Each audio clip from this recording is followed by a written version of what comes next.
جھوٹے پیغمبر۔ رسول اللہ صلی اللہ علیہ وسلم کی وفات کے بعد سب سے پہلا خلیفہ ابو بکر رضی اللہ عنہ بنے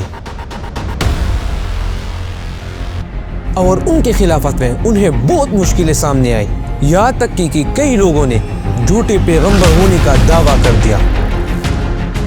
ابو بکر رضی اللہ عنہ خلیفہ بننے کے بعد جو قبیلے مسلمانوں کی تابع تھے انہوں نے دیکھا کہ رسول اللہ صلی اللہ علیہ وسلم تو اب نہیں ہے، تو ان میں سے بہت سارے قبیلوں نے ابو بکر رضی اللہ عنہ کی خلافت سے بغاوت کا اعلان کر دیا۔ رسول اللہ صلی اللہ علیہ وسلم کے ٹائم میں اسلامک امپائر بہت بڑے علاقے تک پھیلے ہوئے تھے، لیکن جب عرب کے قبیلوں نے بغاوت کر دی تو وہ بڑے اسلامک امپائر کچھ علاقے تک محدود رہے اور ان سارے علاقوں میں بغاوتیں شروع ہونے لگی۔ یہ بغاوتیں دو ٹائپ کی تھیں، ایک وہ تھے کہ جس نے رسول اللہ صلی اللہ علیہ وسلم کی وصال کے بعد زکوٰۃ دینے سے انکار کر دیا کہ ہم مدینہ کی خلافت کو زکوٰۃ نہیں دیں گے، اور دوسرے وہ تھے جس نے رسول اللہ صلی اللہ علیہ وسلم کی عظیم کامیابی دیکھ کر اسے کافی کرنے کی کوشش کی اور نبوت کا جھوٹا دعویٰ بھی کر دیا۔ لیکن ابو بکر رضی اللہ عنہ کو ان دونوں مسئلوں کو حل کرنا ہی تھا۔ رومن امپائر کی طرف رسول اللہ صلی اللہ علیہ وسلم نے اپنی وفات سے پہلے جو فوج روانہ کی تھی تو وہ رسول اللہ صلی اللہ علیہ وسلم کی بیماری کی وجہ سے رک گئے تھے، لیکن جب ابو بکر رضی اللہ عنہ خلیفہ بنے تو اس فوج کے کمانڈر اسامہ بن زید رضی اللہ عنہ تھے، جن کی ایج اس ٹائم صرف 18 سال تھے۔ تو انہوں نے ابو بکر رضی اللہ عنہ کو میسج بھیجا کہ اس سخت ٹائم میں ہمیں رومن امپائر سے جنگ روکنا چاہیے، جس پر ابو بکر رضی اللہ عنہ نے کہا کہ جو کام رسول اللہ صلی اللہ علیہ وسلم نے شروع کیا ہو میں اس کو کبھی بھی نہیں روکوں گا۔ اور اس ٹائم مسلمانوں پر ایسا وقت تھا کہ انہیں 3 بڑے گروپ سے لڑنا تھا: جھوٹے پیغمبر، زکوٰۃ نہ دینے والے اور سپر پاور رومن امپائر۔ تو اس پر عمر رضی اللہ عنہ نے ابو بکر رضی اللہ عنہ سے کہا کہ ہمیں ان تینوں کے ساتھ ایک ساتھ نہیں لڑنا چاہیے اور زکوٰۃ نہ دینے والوں کو کچھ ٹائم تک چھوڑ دیتے ہیں۔ لیکن ابو بکر رضی اللہ عنہ نے کہا کہ اگر ایک شخص رسول اللہ صلی اللہ علیہ وسلم کے ٹائم میں ایک اونٹ اور اس کے ساتھ رسی زکوٰۃ میں دیتے تھے، اور اگر اب وہ صرف اونٹ دے اور رسی نہ دے تو تب بھی میں ان کے خلاف جہاد کروں گا۔ ابو بکر رضی اللہ عنہ کو بتاتا کہ اگر مسلمان آہستہ آہستہ ان چیزوں کو بدلنا شروع کرے تو ایک دن اسلام کو بھی خطرہ ہو سکتا ہے۔ اس نے اپنی خلافت میں وہ کام ایگزیکٹلی اسی طرح جاری رکھا جس طرح رسول اللہ صلی اللہ علیہ وسلم جاری رکھتا تھا۔ تو مسلمانوں نے ہر طرف ایک ساتھ جنگ کرنے کی پلاننگ شروع کر دی۔ سب سے پہلے اسامہ رضی اللہ عنہ اپنی فوج کے ساتھ رومن امپائر کی طرف روانہ ہوئے۔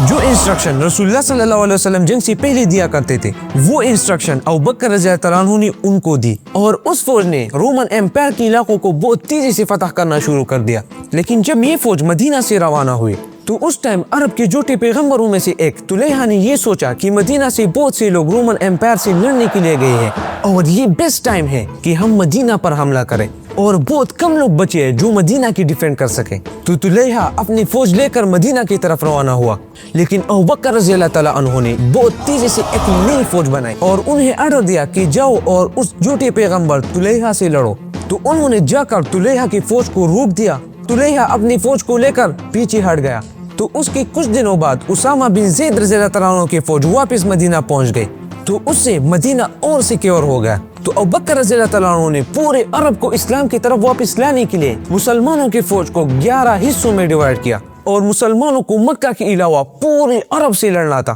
اور اس سخت ٹائم میں صرف مکہ والوں نے ابو بکر رضی اللہ عنہ کی خلافت کو سپورٹ کیا۔ ان ڈویژنز میں سب سے زیادہ فوج خالد بن ولید رضی اللہ عنہ کو دے گی، کیونکہ ان کو زکوٰۃ نہ دینے والے مالک بن نویرہ اور 3 بڑے جھوٹے پیغمبروں سے لڑنا تھا: طلیحہ جو مدینہ کے سب سے قریب تھا، سجا جو ایک فیمیل فالس پروفٹ تھے، اور سب سے آخر میں مسیلمہ کذاب۔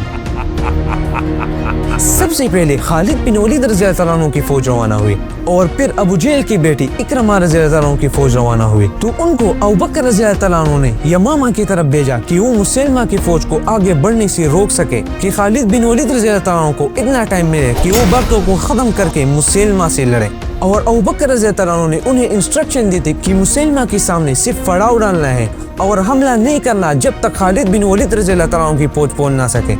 باقی فوجوں کو بحرین، یمن، عمان اور نارتھ میں تبوک کی طرف بھی بھیجا گیا،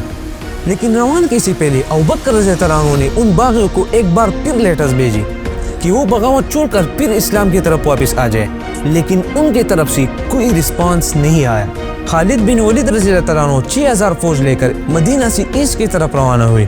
جہاں طلیحہ ان کا انتظار کر رہا تھا، اور طلیحہ کی فوج مسلمانوں سے کافی بڑی تھی۔ لیکن جب دونوں فوج ایک دوسرے کے آمنے سامنے آئے تو طلیحہ اپنی فوج کے پیچھے کھڑے ہو کر انہیں کہتا رہا کہ میرے خدا نے مجھے کہا ہے کہ آج ہم یہ جنگ ضرور جیتیں گے۔ لیکن خالد بن ولید رضی اللہ تعالیٰ عنہ کی لیڈرشپ میں مسلمان آسانی سے آگے بڑھنے لگے، اور جب دشمن کی سینٹر تک پہنچ گئے تو دشمن کی فوج حیران ہو کر طلیحہ سے کہا کہ کہاں ہے تمہاری خدا کی مدد؟ لیکن طلیحہ پھر بھی ان کو جھوٹ بولتا رہا، جس پر دشمن کی فوج کو سمجھ آنے لگے اور جنگ کے میدان سے بھاگنے لگے، اور طلیحہ بھی ڈر کر شام کی طرف بھاگ گیا۔ اسی طرح خالد بن ولید رضی اللہ تعالیٰ عنہ نے عرب کی پہلے جھوٹی نبی کو ختم کر دیا، اور بعد میں طلیحہ واپس آ کر اسلام قبول کر دیا، اور ابوبکر رضی اللہ تعالیٰ عنہ نے انہیں معاف بھی کر دیا، اور پھر انہوں نے اسلام کے لیے اپنی جان بھی دی۔ طلیحہ جیسے طاقتور باغی کو ہرانا عرب کے باقی باغیوں کے لیے پہلا دھچکا تھا۔ اس کے بعد جو باغی چھوٹے چھوٹے گروپس میں تھے وہ سب یونائٹ ہو گئے،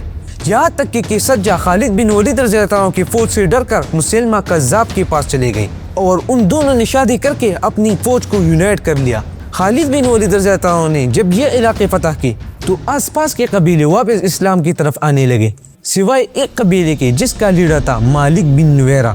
خالد بن ولید رضی اللہ تعالیٰ عنہ نے اس قبیلے کے لیڈر کو سزائے موت دی، اور وہ مسئلہ بھی حل ہو گیا۔ حالانکہ کچھ مسلمان لیڈرز اسپیشلی عمر رضی اللہ تعالیٰ عنہ کو یہ فیصلہ بالکل پسند نہیں آیا، لیکن ابوبکر رضی اللہ تعالیٰ عنہ نے خالد بن ولید رضی اللہ تعالیٰ عنہ کو فل کانفیڈنس کے ساتھ سپورٹ کیا اور آگے بڑھنے کا آرڈر دیا۔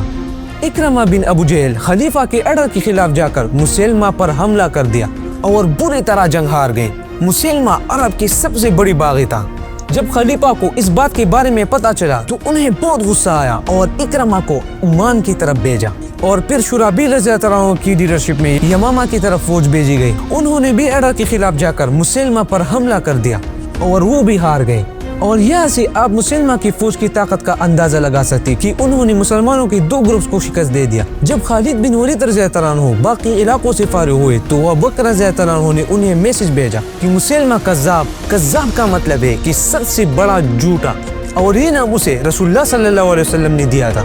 کہ اب وقت ہے کہ مسلمہ کذاب کے خلاف فائنل جنگ لڑی جائے۔ اگر یہ جنگ مسلمان ہار جاتے تو دنیا کی ہسٹری بدل جاتی۔ ابوبکر رضی اللہ عنہ نے اور فوج خالد بن ولید رضی اللہ عنہ کی مدد کے لیے بھیجی، اور آخر کار مسلمانوں کی 13000 فوج یمامہ کے میدان میں پہنچ گئے، جہاں مسلمہ کی 40000 فوج ان کا انتظار کر رہے تھے۔ سبسکرائب فور دا جنگی یمامہ۔